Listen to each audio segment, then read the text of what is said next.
성경학수당 대표 서영철입니다. 지금부터 어렵고 복잡하다고 생각하는 한자를 쉽고 빠르고 아주 재미있게 설명하는 성경학수당의 한자 교육 방식을 짧은 시간을 통하여 여러분에게 보여드리겠습니다. 그럼 저와 같이 한번 수업을 해보겠습니다. 먼저 위에 있는 글자들은 부수에 해당하는 글자들인데요. 성경학수당에서는 약 150자 정도를 배우게 됩니다. 그리고 이 150자 정도에 해당하는 부수를 가지고 2000자 이상 되는 모든 한자를 조립을 하여서 익혀가는 방식입니다. 또 하나의 성경학수당의 특징은 옛날 서당처럼 복창하고 따라하면서 입으로 설명으로 배우는 교육 방식입니다. 그럼 저와 같이 해보겠습니다. 자, 따라서 읽어보세요. 덥다. 덥다. 자, 여기서 덮는 것은 위에서 덮는다 이런 뜻입니다. 그러면 여기 보시면은 주둥이가 아주 작은 그런 그릇처럼 생겼죠. 요 그릇 위를 널빤지 같은 뚜껑으로 딱 올려놨습니다. 요건 올려놨다 안 그러고 뭐 해놨다 그러죠? 덮었다라고 얘기하죠. 자, 다음 마음. 우리 마음 심자를 아래 쓸 때는 보통 이렇게 점을 4개를 찍어서 쓰지만은요. 다른 글자의 왼쪽에 갈 때는 점 획수 하나가 줄면서 길다랗게 긋고 점을 2개를 찍어서 마음이라는 표현으로 씁니다. 자, 몸. 원래 글자는 달월자죠. 그러나 이 달월자가 다른 글자의 왼쪽이나 또는 아래쪽에 들어가면은 달월이 아니라 육달월이라고 해서 몸의 의미를 가집니다. 자, 싸다. 원래 쌀포자지만 독자적으로 쓰이지는 않고 다른 글자와 함께 엮어서 쓰는데요. 어떤 물건을 가운데 두고 삥 돌아가면서 쌓아놓은 모습을 닮았죠. 자, 그릇. 자, 요건 누가 뭐라고 해도 그릇처럼 생겼죠? 한번 읽어볼까요? 5자 시작. 그릇, 싸다, 몸, 마음, 덥다. 이렇게 복습을 해줘야 기억 속에 남습니다. 풀. 요건 땅 위에 마치 풀이 하늘을 향해서 도단한 것처럼 보이죠? 자, 물. 요거는 자, 위에서 똑똑똑 떨어지는 물방울의 모양을 본떴죠. 자, 불. 불은 아래에서 위로 타오르죠. 그래서 다른 글자에 아래 집어넣으면서 점을 4개를 찍어서 불의 모양을 본뜬 겁니다. 자, 입 벌리다. 입을 벌리는 모양이죠. 자, 이렇게 만들어 놓으면은요, 여기 턱이고요. 사람이 뭐 하고 있는 모습 같아요? 입 벌리고 있는 모습이죠. 똑같이 모양을 본뜬 거고요. 원래 의미는 숨 막힐 고자지만 숨이 막히면서 헉! 하고 입이 벌어지는 모습입니다. 입 벌리다부터 한번 읽어보죠. 시작. 입 벌리다. 풀. 그릇. 싸다. 몸. 마음. 덥다. 이렇게 해서 각 부수가 가진 그 속뜻을 같이 해봤는데요. 자, 위에 있는 것은 부수라고 얘기를 하고요. 아래에 있는 것들은 기초글자, 또 기초 한자라고 보시면 되겠어요. 요거는 다 아시는 거죠? 따라하세요. 장인공. 또는 만들공이라고도 얘기합니다. 그래서 장인이 예를 들어서 요거는 여러 가지 어원이 있지만 아주 쉽게 생각을 하죠. 이렇게 생긴 쇠로 된 밑받침대 대고 장인들이 위에서 물건을 두들기죠. 자, 요런 물건을 사용하는 사람이 누구겠어요? 장인. 그래서 장인공 또는 만들공이라고도 합니다. 자, 방패간. 물론 옛날 글자로 가면은 좀 더 복잡해지지만 쉽게 우리 요렇게 만들어 보죠. 요렇게 만들어 보면 요 글자 골격 자체가 뭐처럼 생긴 거죠? 방패 모양을 본뜬 거죠. 자, 나무목, 여자녀, 불화, 흑토. 요거는 여러분들 다 아시는 거고요. 기초 글자니까. 요거만 따라하세요. 벨예. 배다라는 뜻이에요. 그래서 칼끝으로 어떤 목표물에, 대상물에 쫙 하고 벤 모양이죠. 또는 우리 가위 모양처럼 생겼죠? 그 가위로 물건을 베죠? 이렇게 보시면 되겠습니다. 그러나 요거는 벨예까지는, 음까지는 필요 없고요. 그냥 배다로만 알아두셔도 됩니다. 자, 요 아래 것만 같이 읽어보죠. 시작. 배다, 시작. 흑토, 불화, 여자녀, 나무목, 방패간, 장인공. 자, 이렇게 해서 우리가 배울 한자들의 부속품들을 다 이제 배웠습니다. 이제 위에서 배우는 한자를 가지고 열자를 저와 같이 하는데 여기서 중요한 것은 여러분들 꼭 따라 하시고 복창하시고 대답하셔야 된다는 거죠. 왜냐하면 손으로 써서 익히는 게 아니라 머리로 말로 익혀야 되기 때문입니다. 자, 한번 따라하세요. 밤률. 밤률. 요 나무가 바로 밤나무다 그런 얘기입니다. 그럼 어떤 나무가 밤나무냐? 이 한자에서는 나무의 열매의 특징을 가지고서 글자를 많이 만들었습니다. 그러다 보니까 자, 요거 위에서 배운 덮다네요. 나무 위에 열매가 열리는데 유독 많이 덮여 있어요.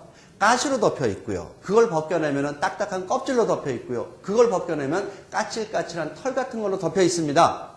그렇게 유독 많이 덮여 있는 열매가 열리는 나무가 무슨 나무예요?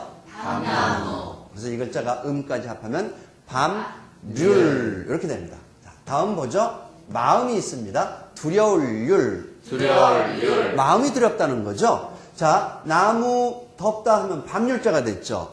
이 밤이라는 것은요, 가을이 되면은 밤송이가 바람이 조금만 불어도 땅으로 우수수 떨어집니다. 그러면 그 밤송이가 떨어지는 밤나무 옆에 사람이 서 있다고 쳤을 때 언제 밤송이가 자기 머리 위로 떨어질지 모릅니다. 이 사람의 마음이 어떻게 했어요? 두렵다. 두렵죠? 그래서 두려울 률자가 됩니다.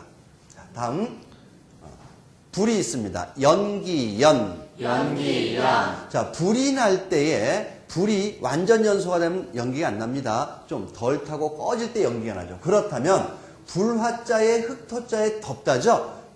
활활 타는 불을 흙으로 덮으면 불이 꺼지면서 뭐가 올라오겠어요? 연기. 그래서 연기 연자가 되는 거죠. 자, 없어질 인. 없어질 인. 없어지는 겁니다.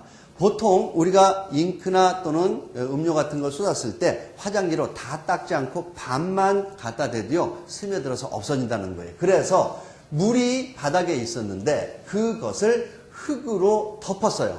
덮으니까 물이 흙 속에 스며들면서 금방 뭐해지더라? 없어지더라 해서 없어질 인 해서 증거 인멸할 때 이거를 쓰기도 합니다. 한번 복습 한번 해보죠. 시작. 없어질 인. 연기연. 두려울 율. 밤률.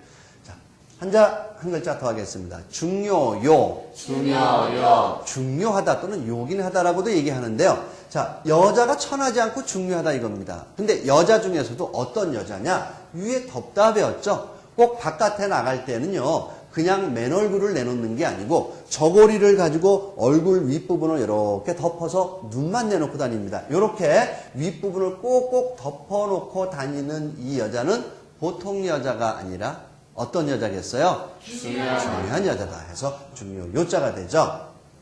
자, 그 다음 밑에 있는 다섯 글자를 또 간단하게 해보죠. 자, 따라 읽으세요. 항문항. 항문항. 우리 항문, 옥편에서는 똥구멍항 하기도 합니다. 근데 조금 더 말을 정화해서 항문으로 하죠.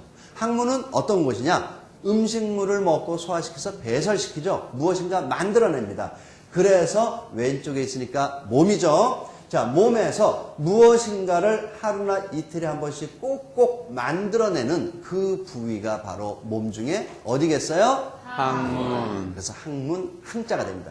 공자에서 항자로 음이 비슷하게 받침을 가지고 가는 거죠? 그렇게 음이 바뀝니다. 자, 간. 자, 여기서 간은 몸 안에 있는 간입니다. 당연히 몸이 있죠.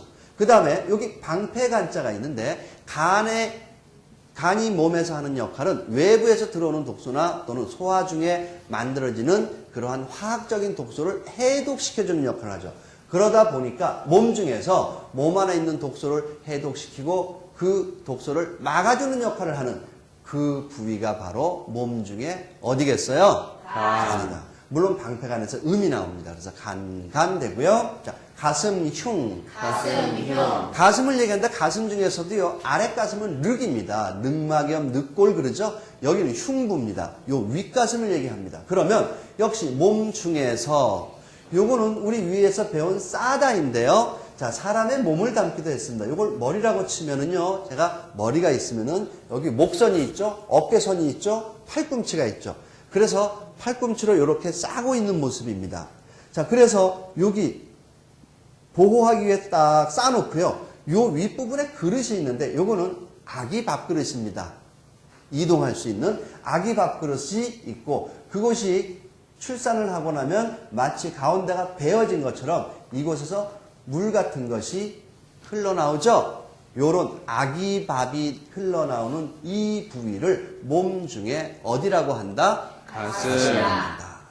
자, 그 다음 한번 복습 한번 해볼까요? 자, 시작. 가슴 중 간간 항문항. 다음 찔증. 찔증. 찐다는 뜻입니다. 자, 찌기 위해서는 불이 있어야 되겠죠? 그 다음에 그릇이 있어야 하고요. 그 그릇에 물을 붓습니다. 그리고 풀을 집어넣으면 삶아지니까 중간에 걸림장치를 해야 되겠죠. 그렇다면 밑에 불을 피우고 여기다가 그릇을 올려놓습니다. 거기다가 물을 붓죠?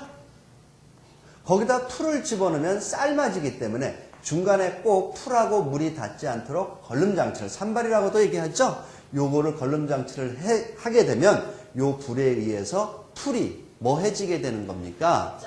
쪄지게 되는 거죠. 그래서 찔증이 되는 거예요. 자, 마지막 글자가 되겠습니다. 마음이 있네요. 놀랄악. 놀랄악. 깜짝 놀라는 겁니다. 놀라려면 마음이 놀라죠. 그래서 마음이 왼쪽에 붙어 있고요. 요건 입구자지만 우린 그림, 상형에서 여기서는 왔다라고 보는 거죠. 눈이 휘둥그레지죠? 휘둥그레집니다. 눈이. 그 다음에 요건 코고요.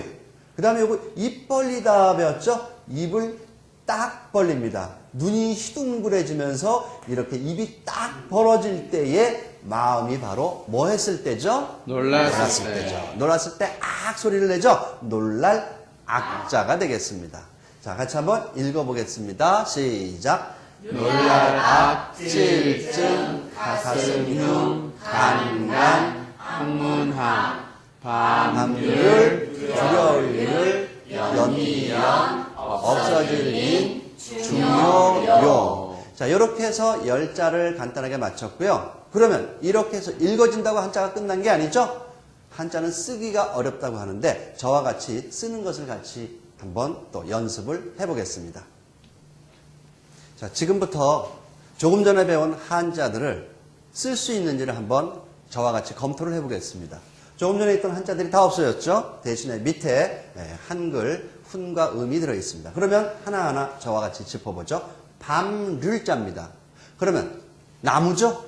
그 다음에 밤나무는 어떤 특징이 있죠? 열매가 덮여 있죠? 자, 그렇다면은 요 위에 있는 덮다를 먼저 쓰셔야 되겠죠? 그 다음에 나무니까 아하, 많이 덮여 있는 열매가 열리는 나무가 밤나무구나. 이렇게 쓰실 수 있죠. 다음에 두려울 율이네요. 자, 밤율자가 있으니까 두렵다는 뭐가 두렵죠? 마음이 두렵죠. 그렇다면 아하, 마음이 두렵겠구나 하고요. 그 다음에 어디 쓸 때? 밤송이가 뚝뚝 떨어지는 밤나무 옆에 있을 때. 요 한 글자를 쓸 수 있으면 이건 저절로 쓸 수 있는 거죠. 자, 다음에 연기 연자네요. 연기는 언제 나죠? 불이 있어야지 나죠. 당연히 불화자가 들어와 있어야 되고요. 그 다음에 불이 났는데 항상 연기가 나는 게 아니라 불이 꺼지면서 연기가 나죠. 왜 꺼질까요? 흙으로 덮으니까. 아하, 그렇다면 덮다 흙토 해서 연기 연자가 써지는 거죠. 다음 없어질 인자가 되겠네요. 뭐가 없어질까요? 물이 없어진다 그랬죠. 그래서 자, 물을 먼저 쓰고요. 그 다음에 물이 언제 없어지냐면 흙 같은 걸로 반쯤 덮었을 때 그게 스며들면서 없어집니다. 그래서 덮는다, 뭘로 덮느냐? 흙으로 덮는다. 이렇게 논리적으로 글자를 써나가는 겁니다. 자, 그럼 다섯 번째 글자 중요요자죠. 자, 누가 중요할까? 별로 중요하지 않다고 생각한 사람이 특정한 경우에 중요한 겁니다. 그러면 아하, 여자가 중요하구나. 그렇죠? 자, 그렇다면 어떤 여자가 중요하냐? 얼굴 부분을 꼭꼭 덮어놓고 다니던 여자. 그래서 덮다와 여자 하면은요, 이게 중요요자가 되는 겁니다. 자, 다음에 항문 항자가 되겠네요. 자, 항문은 무엇일까요? 몸에서 무엇인가 만들어내는 그 부위다. 그렇다면은 몸을 먼저 써야 되겠죠? 그 다음에 무엇인가 만들어내는 부위 해서 만들다에 해당하는 만들공, 장인공을 쓰고요. 간간. 자, 간은 어딜까요? 몸의 일부분이죠? 당연히 역시 몸이 들어갑니다. 그 다음에 간의 역할이 뭐죠? 외부에서 들어오는 독소를 막아주는 역할을 하죠. 그래서 막을간 또는 방패간으로 쓰이는 글자를 여기다 넣고요. 자, 가슴 흉자네요. 가슴도 몸의 일부분이니까 당연히 왼쪽에다가 몸을 먼저 써주고요. 그럼 가슴 중에서도 여기는 륵인데 요 윗가슴 흉입니다. 그렇다면 목선을 먼저 그려주고요. 이렇게 어깨에 팔꿈치로 싸고 있는 부분을 그리자 그랬죠. 그 다음에 이곳에 그릇이 있죠. 아기밥 그릇입니다. 그 다음에 여기에 배다. 요 위에 그릇하고 배다는 있으니까 참고로 하시면 되죠. 자, 다음에 찔증입니다. 찌기 위해서는 불이 있어야 되겠죠? 당연히 밑에 불을 떼죠. 그 위에다가 뭐를 얹어놔요? 그릇을 얹어놔야 되겠죠? 그릇을 얹어놨습니다. 거기다 물을 부어야 되겠죠? 물수. 여기다가 풀을 집어넣게 되면 삶아집니다. 그래서 중간에 걸름장치를 하나 해놓고요.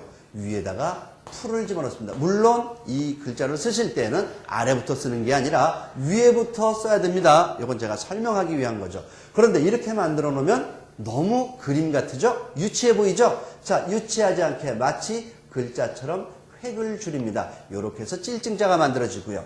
자, 마지막으로 놀랄 악자가 되겠습니다. 무엇이 놀라겠어요? 마음이 놀라죠? 자, 마음 해놓고요. 놀랐을 땐 눈이 어떻게 되겠어요? 휘둥그레지죠? 자, 눈이 휘둥그레진 걸 입구자 2개로 표현을 했고요.